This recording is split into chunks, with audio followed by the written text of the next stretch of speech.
नीती आयोग बैठकीत मुख्यमंत्री फडणवीसांनी महाराष्ट्र विकासाचे व्हिजन मांडलं। यावेळी ऑपरेशन सिंदूरसाठी पंतप्रधान मोदींचे आभार मानण्यात आले। 2047 पर्यंत महाराष्ट्राची अर्थव्यवस्था $5 ट्रिलियन पर्यंत पोहोचवण्याचा निर्धार यावेळी करण्यात आला। भाजपचे माजी मंत्री जगदीश गुप्ता शिवसेनेच्या वाटेवर आहेत। अमरावती महानगरपालिका निवडणुकीच्या पार्श्वभूमीवर जगदीश गुप्ता निर्णायक भूमिका घेणार आहेत।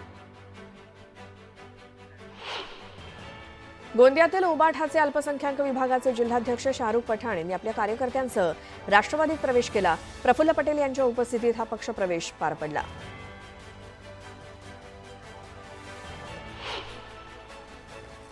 चिपळूणमध्ये शिवसेना उबाठाला मोठा धक्का बसणार आहे। उबाठाच्या तालुका प्रमुख पदाचा राजीनामा दिलेले विनोद झगडे शिवसेनेत प्रवेश करणार असल्याची माहिती उदय सामंत यांनी दिली। उदय सामंत यांच्या पत्रकार परिषदेला विनोद झगडे उपस्थित होते। 26 मे रोजी केंद्रीय गृहमंत्री अमित शहा यांच्या उपस्थितीत नांदेडमध्ये भाजपची शंखनाद सभा होणार आहे, अशी माहिती खासदार अशोक चव्हाण यांनी दिली। ऑपरेशन सिंदूरच्या यशाचा शंखनाद, भारतीय सैन्य दलाच्या शौर्याचा शंखनाद आणि आगामी स्थानिक निवडणुकांचा हा शंखनाद असेल, असं वक्तव्य अशोक चव्हाण यांनी केलं। भाजप आमदार मिहिर कोटेचा यांना जीवे मारण्याची धमकी देण्यात आली आहे। मिहिर कोटेचा यांच्या ऑफिसजवळ त्यांच्या ड्रायव्हरला पकडून एका इसमानं धमकावलं आणि कोटेचांना जीवे मारण्याची धमकी दिली। पोलिसांनी आरोपीला पकडलं असून पुढील तपास सुरू आहे। अकोल्यात शिवसेनेतील अंतर्गत वाद चव्हाट्यावर आलाय। कार्यकर्त्यांनी गोपीकिशन बाजोरिया यांच्या बॅनरला जोडे मारत फोटो पेटवून दिला होता। दरम्यान शिवसेनेच्या दुसऱ्या गटानं पोलिसांना निवेदन देत कारवाईची मागणी केली। पडद्यामागे किंवा पडद्यापुढे युतीबाबत कोणताही विषय नाही। ठाकरे बंधूंच्या युतीच्या चर्चांवरती मनसे नेते संदीप देशपांडेंनी ही प्रतिक्रिया दिली। खासदार प्रणिती शिंदे यांनी MIDC जळीतकांड दुर्घटनेतील मंसुरी आणि बागवान कुटुंबियांच्या निवासस्थानी जाऊन त्यांचं सांत्वन केलं। सोलापुरातील अक्कलकोट MIDC मधील सेंट्रल टेक्सटाईलला लागलेल्या आगीत मंसुरी आणि बागवान कुटुंबातील 8 जणांचा मृत्यू झालाय। अहिल्यानगरच्या चौंडीच्या विकासाच्या आराखड्याला मंजुरी देण्यात आली आहे। यासाठी 681 कोटींचा निधी तरतूद करण्यात आली आहे। तर आराखड्याचा शासन निर्णय लवकरच जाहीर होणार असल्याची माहिती राम शिंदेंनी दिली। वैष्णवी हगवणे हुंडाबळी प्रकरणातील आरोपी शशांक हगवणे आणि सुशील हगवणेचे बंदूक परवाने रद्द करण्यात आलेत। पोलिसांनी वैष्णवीच्या माहेरच्यांनी दिलेली चांदीची भांडी आणि कार जप्त केली आहे।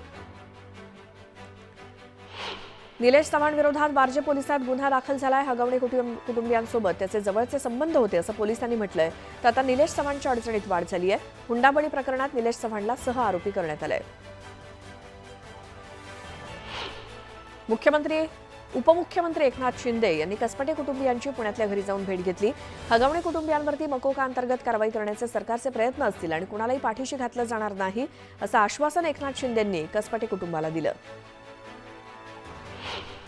तर वैष्णवी हगवणे मृत्यू प्रकरणातील सह आरोपी निलेश चव्हाण अजूनही मोकाटच आहे। निलेश चव्हाण पुण्याच्या बाहेर 100 ते 150 किलोमीटरपर्यंत गेला असल्याची माहिती पोलिसांनी दिली। पोलिसांकडून निलेशचा शोध घेतला जातोय। जालिंदर सुपेकर यांनी कारागृहात जी खरेदी केली त्याच्यामध्ये 500 कोटींचा घोटाळा केल्याचा आरोप अंजली दमानिया यांनी केला। पत्रकार परिषद घेत अंजली दमानिया यांनी कथित ऑडिओ क्लिप ऐकून दाखवली। वैष्णवी हगवणे प्रकरणी शिवसेना उबाठा पक्ष आक्रमक झाल्याचं बघायला मिळतंय। मुंबईतील लालबागमध्ये उबाठाच्या वतीनं आंदोलन करण्यात आलं। राज्य महिला आयोगाच्या अध्यक्ष रुपाली चाकणकरांनी राजीनामा द्यावा अशी मागणी यावेळी करण्यात आली।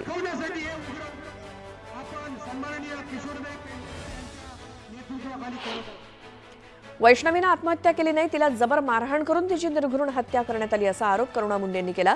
वैष्णवीच्या पतीला फाशीची शिक्षा द्यावी अशी मागणी करुणा मुंडेंनी केली। मंत्री पंकजा मुंडे यांनी देखील कसपटे कुटुंबियांची भेट घेतली। यावेळी त्यांनी कसपटे कुटुंबाचं सांत्वन केलं। दरम्यान कठोर कारवाई करण्याचं आश्वासन त्यांनी कुटुंबाला दिलं।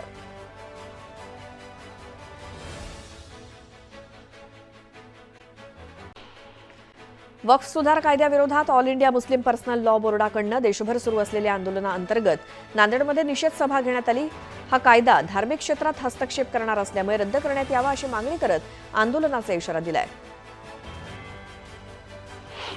सध्या मुसळधार पाऊस पडत असल्यामुळे कोयना धरणातून सिंचनासाठी सोडण्यात येणारं पाणी आता पूर्णपणे बंद करण्यात आलंय अशी माहिती कोयना धरण व्यवस्थापनाकडून देण्यात आली आहे। करवीर निवासिनी श्री अंबाबाई देवीच्या चरणी भाविकांकडून अवघ्या 2 महिन्यांच्या कालावधीत तब्बल 2,26,26,000 दान करण्यात आलंय। उन्हाळी सुट्ट्यांमुळे लाखो भक्तांनी देवीकडे भरभरून दान अर्पण केलंय। सीबीएसईने देशभरातील आपल्या सर्व शाळांमध्ये भाषा शिक्षण विषयक धोरण जारी केलंय. त्यानुसार सीबीएसई शाळांमध्ये पायाभूत स्तरापासून मातृभाषा किंवा राज्यभाषा शिकवणं अनिवार्य करण्याचा निर्णय घेतला गेलाय. वैष्णवी हगवणे आत्महत्या प्रकरणात कसपटे कुटुंबियांना धमकावल्याप्रकरणी गुन्हा दाखल झालेला आरोपी निलेश चव्हाण आणि शशांक हगवणे आणि सुशील हगवणे यांचा शस्त्र परवाना रद्द करण्याबाबतचा प्रस्ताव वरिष्ठ अधिकाऱ्यांकडे पाठवण्यात आलाय. या प्रस्तावावरती वरिष्ठ पातळीवर सुनावणी होईल आणि त्यानंतर वैध कारण आढळून आल्यास संबंधितांचा शस्त्र परवाना रद्द होईल. उरण येथल्या महामार्गावरती अपघातांना कारणीभूत ठरणाऱ्या जड कंटेनर वाहनांपासून मुक्त करण्यासाठी JNPAनं पुढाकार घेतलाय. मार्गावरती उभी करण्यात येणारी वाहनं हटवण्यासाठी विविध उपक्रम हाती घेण्याचा निर्णय घेण्यात आलाय. त्यामुळे कंटेनर वाहनमुक्त मार्ग होण्याची आशा निर्माण झाली आहे.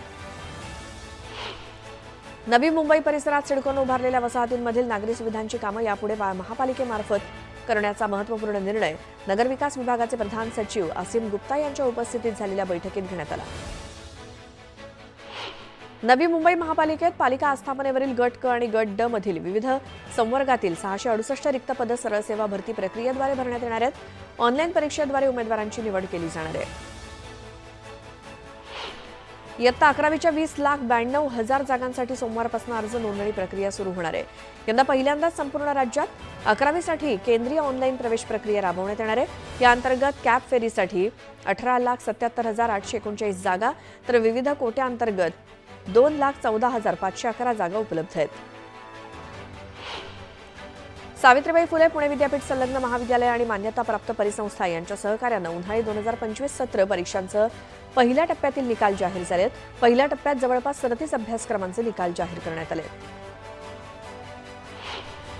पुण्यामध्ये मागील काही दिवसांपासून सुरू झालेल्या पावसामुळे शहरातील पाण्याची मागणी तसंच पाण्याबाबत येणाऱ्या तक्रारींमध्ये आता घट झाली आहे. त्यामुळे पालिका विभागाच्या पाणीपुरवठा विभागाला दिलासा मिळाला आहे.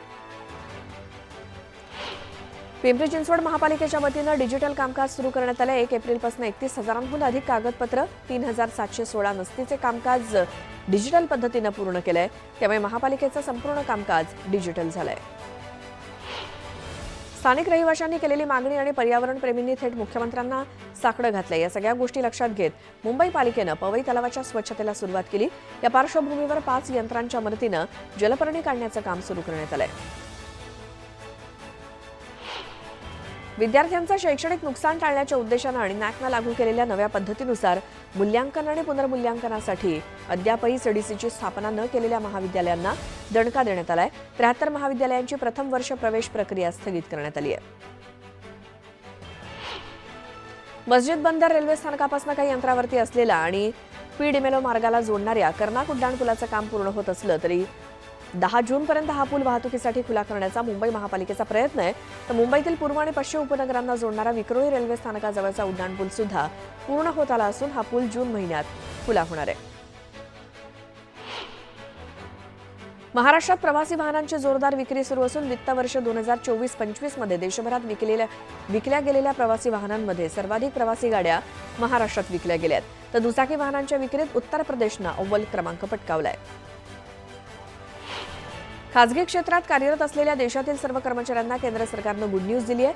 7 कोटींपेक्षा जास्त लोकांना याचा फायदा होणार असून कर्मचारी भविष्य निर्वाह निधीवरती प्रतिवर्ष 8.25% व्याज मिळणार आहे. सरकारनंही या निर्णयाला मंजुरी दिली आहे. एरवी मे महिन्याच्या तप्त उन्हाळ्यामध्ये सोलापूर जिल्ह्यात उजनी धरणातील पाणीसाठा रसातळाला जातो. धरणातनं पाणी मिळणं कठीण होतं, परंतु यंदा प्रथमच वळवाच्या जोरदार पावसामुळे धरणात एकाच दिवशी 2% म्हणजेच 1 TMC पाणी वधारलंय. त्यामुळे यंदा नागरिकांना दिलासा मिळालाय. भारतातील पहिल्या बुलेट ट्रेन प्रकल्पाचं काम युद्धपातळीवर सुरू आहे. दरम्यान रेल्वे मंत्री अश्विनी वैष्णव यांनी एक व्हिडिओ सोशल मीडियावरती शेअर करत मुंबई ते अहमदाबाद दरम्यान धावणाऱ्या बुलेट ट्रेनबाबतची काही महत्त्वाची माहिती दिली आहे. मुंबई अहमदाबाद बुलेट ट्रेन प्रकल्पासाठी 300 किलोमीटर लांबीचा वायडक्ट तयार झालाय. मध्य आणि हार्बर रेल्वे मार्गावरती आज मेगा ब्लॉक आहे. नागरिकांना वेळापत्रक बघूनच बाहेर पडण्याचं आवाहन करण्यात आलंय.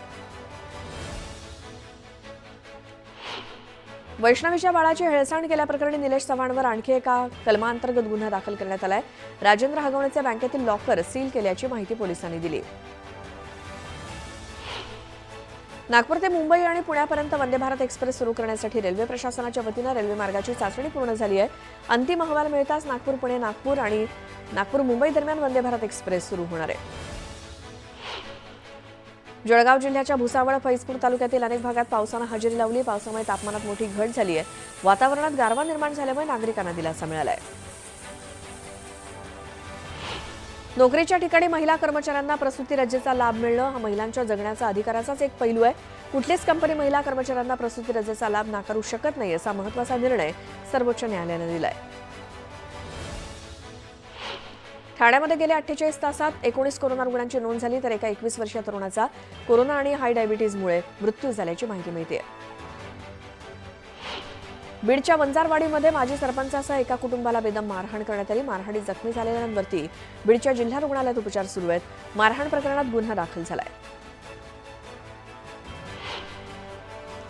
उल्हासनगर कॅम्प क्रमांक 4 भागातील समर कॅम्पमध्ये एका 45 वर्षीय शिक्षकानं 2.5 वर्षांच्या चिमुकल्यावर लैंगिक अत्याचार केल्याचा धक्कादायक प्रकार उघडकीस आलाय। या प्रकरणी जितेंद्र दुलानी या नराधम शिक्षकाला विठ्ठलवाडी पोलिसांनी अटक केली आहे।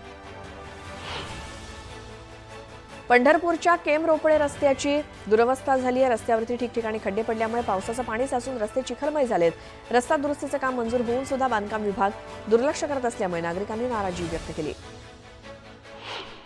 शक्तीपीठ महामार्गाविरोधात सांगलीमध्ये शेतकरी आक्रमक झाले। शेतकऱ्यांशी संवाद साधण्यासाठी कौलापूर इथे आलेल्या अधिकाऱ्यांना शेतकरी कामगार पक्ष आणि शेतकऱ्यांनी हाकलून लावलं। बीडच्या नाळवाडी ग्रामपंचायतीमध्ये कागदपत्रांसाठी ग्रामस्थांकडून पैशाची मागणी केल्याचा ग्रामसेवकाचा व्हिडिओ समोर आलाय।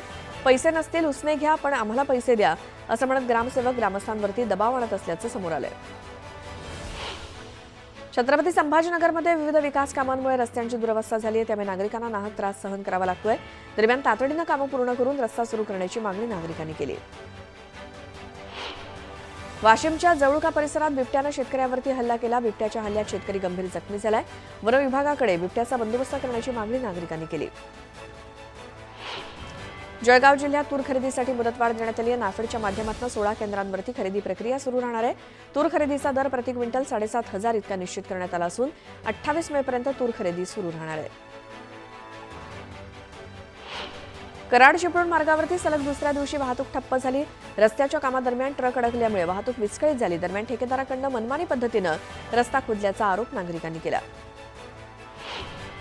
छत्रपती संभाजीनगरच्या शिवाजीनगर परिसरात भुयारी पूल बनवण्यात आलाय, मात्र पावसामुळे पूल तुंबल्यामुळे वाहनधारकांना अडचणींचा सामना करावा लागतोय।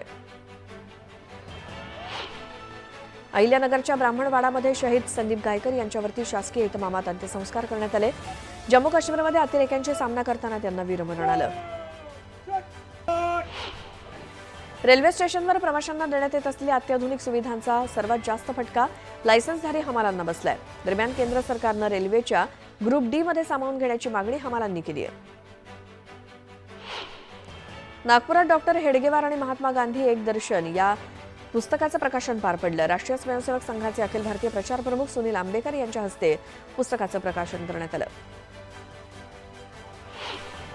जळगावच्या पंचायत समिती परिसरात एका तरुणाची हत्या करण्यात आली। हत्येच्या आरोपीला पोलिसांनी काही तासात अटक केली। चंद्रपूरच्या मूल तालुक्यातल्या इथेनॉल उत्पादक कंपनीमध्ये एका मजुराचा मृत्यू झाला।